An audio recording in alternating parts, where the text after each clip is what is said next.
have a habit of always playing out in the cold. Smart-ass little girl, always on the run, playing with fire. I went through this period of time where everything was a disaster in my life. Music, relationships. I was so broke. I was like eating fruit off of people's trees. I learned a lot of hard lessons living in LA and dealing with a lot of fake people and empty promises.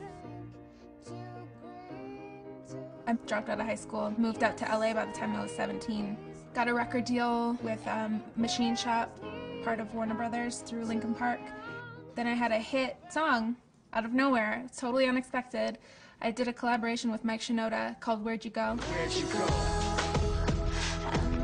I was totally unprepared for that kind of success. I was super naive and I didn't know how to live in the music industry. It was a totally different world from how I grew up. I moved to this cabin in the woods and I isolated myself from the rest of the world. After that experience, I came out feeling so strong and empowered because I had survived living in the wilderness by myself and I had made a comeback. I wrote Love the Way You Lie while I was there. That changed my life within a month. But that to me was like proof that I was doing the right thing, like listening to my instincts and not trying to do what everybody else wanted me to do. I was just living for me. Good morning, gorgeous.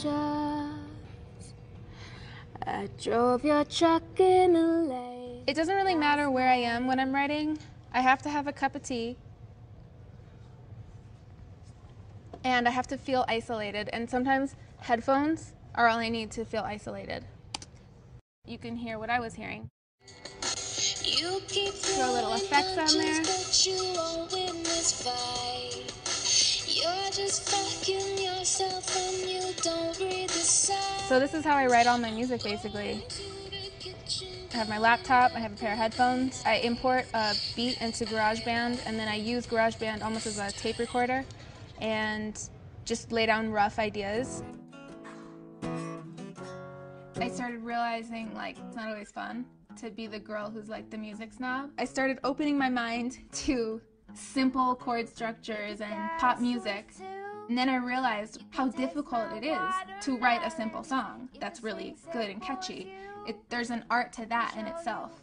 The album, you get to see both sides. The artsy, snobby, pretentious songwriting. And then you'll hear things like Come On Let Me Ride with Eminem on it. I really like working with rappers because you can tell more of a story. Come On Let Me Ride, to me, is like almost a spoof on all the over-sexualized things that we have in pop culture today. Sometimes I wish I'd never found. The album was supposed to come out last year, but I didn't want to rush it again. This time I just wanted to make sure the work was there. It had to be perfect. And so it took an extra year for me to finish the album, and during that process, Eminem came on board to executive produce it, and I wrote a ton of new songs. I almost felt like it was my responsibility to follow the talent that I was born with, because if I just did what everybody else did, at the end of the day, would I be happy with who I was if I didn't really just follow my own intuition? One of the things I learned when I was living in a cabin was I realized how unimportant all of my worries were.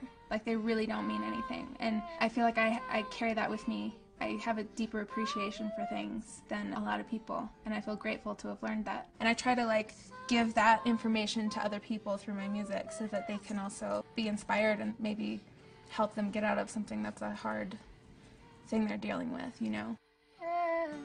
Sometimes it's worse to have lost